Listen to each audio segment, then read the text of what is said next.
하나님께서 우리에게 말씀하십니다. 하나님께서는 어디든지 전 우주 만물의 인격의 하나님께서 인격이신 하나님이세요. 그분이 임재하십니다. 그래서 모든 만물을 주관하시고 그 안에 임재하시고 통치하시고 다스리시고 모든 걸 감찰하시고 우리 또 이성을 주셔서 우리 영혼을 주신 우리 인간에게 우리 마음의 중심을 감찰하시고 하나님께서는 우리를 통하여 자신의 형상을 나타내고 자신의 영광을 나타내시길 원하시는 것입니다. 그래서 하나님께서 창세 전에 영세 전에 너희를 택하사 어떻게 해요? 그리스도 안에서. 그러니까 그리스도의 구원이 하나님께서 우리에게 주신 굉장한 계획이에요.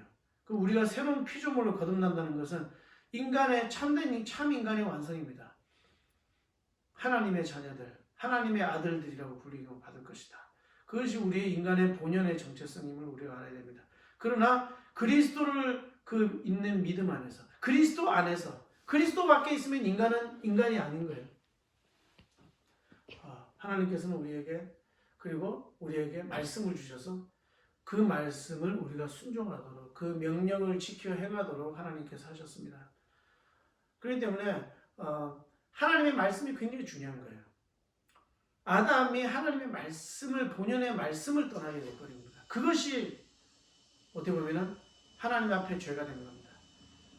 사울이 하나님의 말씀에 가볍게 여기고 순종 안 해서 그게 죄가 된 겁니다. 하나님의 말씀 이것이 우리에게 기준이 되어야 됩니다. 삶의 기준, 신앙의 기준은 하나님의 말씀입니다. 우리가 신앙 생활의 기본이라고 할 때는 그건 예배죠. 예배. 왜? 예배 때 하나님의 말씀이 선포되기 때문에. 예배 때 하나님께서 세우신 선지자를 통해서 하나님께서 성령으로 우리에게 말씀을 하고 계신 겁니다. 그래서 교회는 뭐냐? 하나님께서 세우신 기관이에요. 하나님께서 교회를 세우시고 거기에 어떻게 보면 그렇게 해서 목사가 말씀을 선포하게 되는 거죠. 공식적인 말씀을 선포하는데 그 목사가 어떻게 보면 교회인 겁니다. 그 목사가 있어야지 교회가 되는 거예요. 그래서 굉장히 우리는 그 목사에 대해서 우리가 하나님의 영적인 양식을 주는 사람, 그 사람에 대해서 항상 존경하는 마음과 그런 마음을 항상 가져야 되거든요. 왜 그러냐면은 그게 인간이 세우는 게 아니에요. 하나님께서 세우시기 때문에 그런 거예요.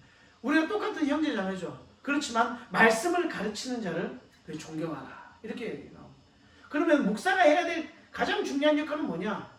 뭐 다른 여러 가지 있겠어요. 뭐 겸손해서 인간관계 잘해야 되고 서로 좀 인격적으로 격려하고 힘을 주고 물론 필요하죠. 그래서 가장 중요한 건 뭐냐면 하나님의 말씀으로 먹일 수 있어야 되는 거예요. 예수 그리스도께서 이야기하시잖아요.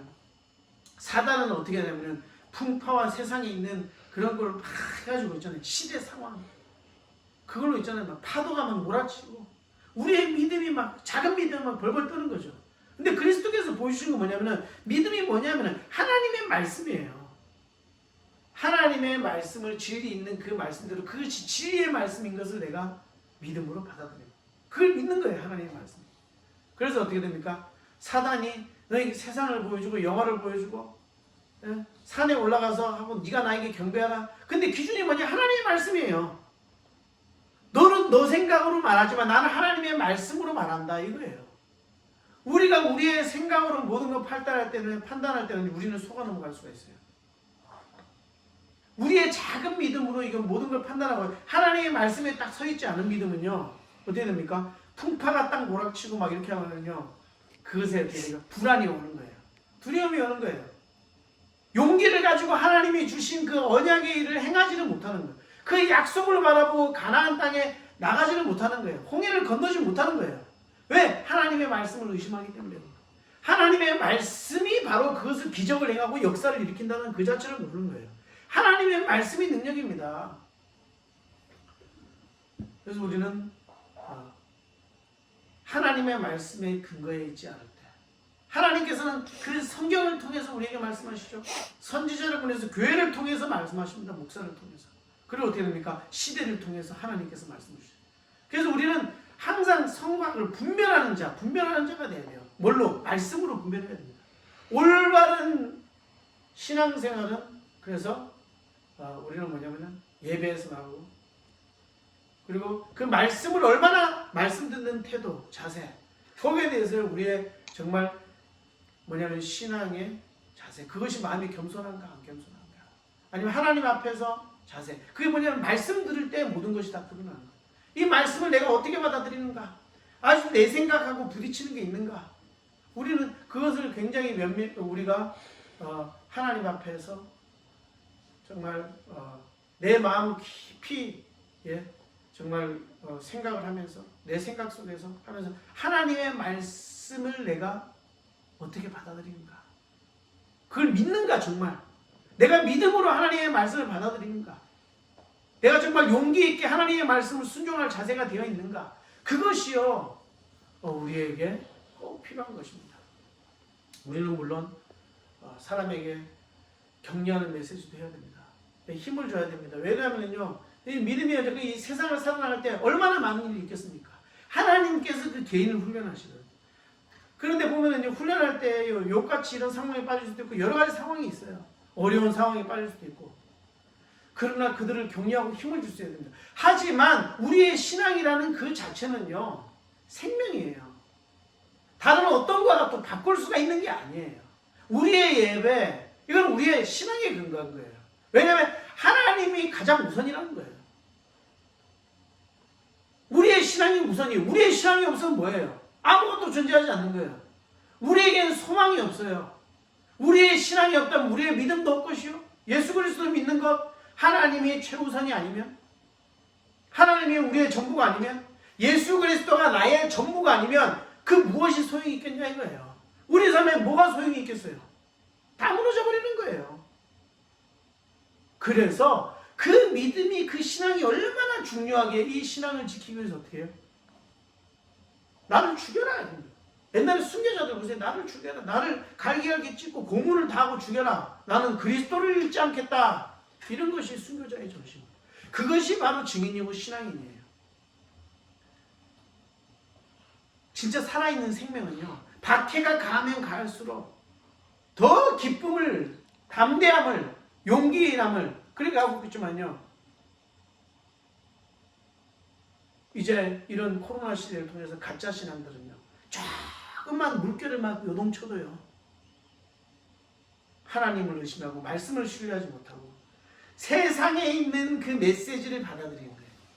성경에 있는 하나님께 주시는 메시지를 받아들일 것이냐? 내가 이 모든 걸 다 너에게 줄 테니까 나에게만 경배해라. 아니면 하나님께서 후연기가 있는데 네가 네 능력이 있기 때문에 떡 만들어 먹어. 예수 그리스도 믿는 게 어떤 것이냐? 잘 살지도 못하는데 억울하지도 않냐?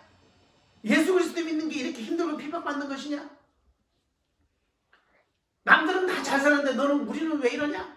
이렇게 하고 사는 것이죠. 그런 것이 아닙니다. 신앙은요. 사람은 어떻게 해요? 사람의 근본적인 행복과 사람의 진리는 어디 있느냐? 참된 인생의 기쁨과 행복과 만족은 어디 있느냐? 사람은 하나님의 말씀을 사는 것입니다.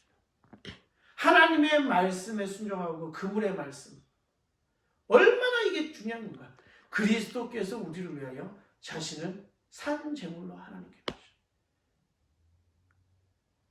거기서 우리의 그리스도께서 또 부활하셔서 우리를 대변해 주고 계십니다. 우리가 의롭다 하심을 영원토록 우리를 보증해 주시는 그분이 우리와 함께 계신다는 걸 기억하고 싶어요. 그분이 우리입니다. 그리스도를 믿는 자에게는 결코 두려움이나 정죄함이나 없는 거예요. 그리스도를 믿는 자만이 참된 자유한 자예요. 얼마나 많은 사람들이 자유를 원합니까? 자유가 있습니까? 없어요. 그리스도 밖에는 자유가 없어요. 우리는 예수 그리스도만이 우리의 하나님과의 참된 평안이고 그리스도 안에 있는 자만이 평안한 거예요. 거짓이에요. 나 거짓말하는 거예요. 무엇이 주식을 많이 사면 평안이 주어지겠습니까? 하나님 없으면 인간에게는 소망은 없는 겁니다. 인간이 어떻게 하나님 없는데 무슨 소망이 있겠어요? 그리스도 없는데 어떻게 교회가 있겠습니까? 그리스도를 증거함 없이 어떻게 신앙이 있겠습니까? 우리는요. 예수 그리스도를 믿는 동시에 그리스도의 증인들입니다. 그리고 우리는 어떻게 됩니까?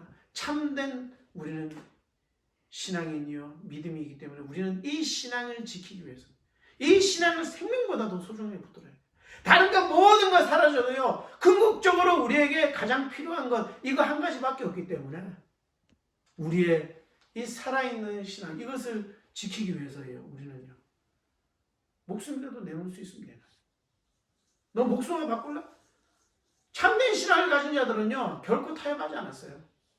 네로가 박해가 오고 교회를 다 말살시키려고 해도요 더 깊은 마음으로 하나님 앞에 순교하고 천국으로 갔습니다. 영원한 생명이 있기 때문에 그렇죠.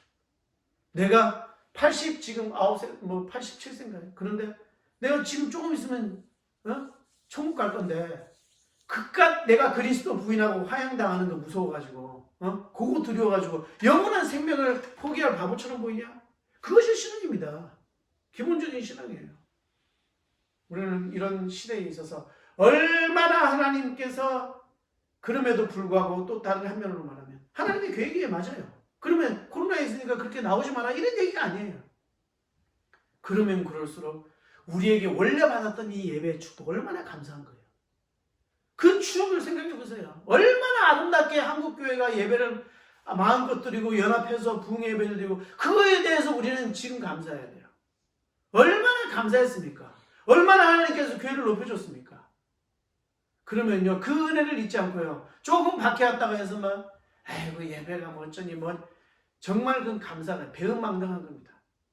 이제는 우리 주 하나님께 우리의 마음을 정말 다 해가지고요 이 신앙을 위해서 우리는 얼마나 이 정금과 같은 귀한 신앙 이 감사 이것을 늘 감사하면서 이 은혜를 생각하면서 정말 하나님의 증인으로서 은혜의 증인으로서 온 나라 교회 모든 성도들 승리하시길 주님으로 축원드립니다.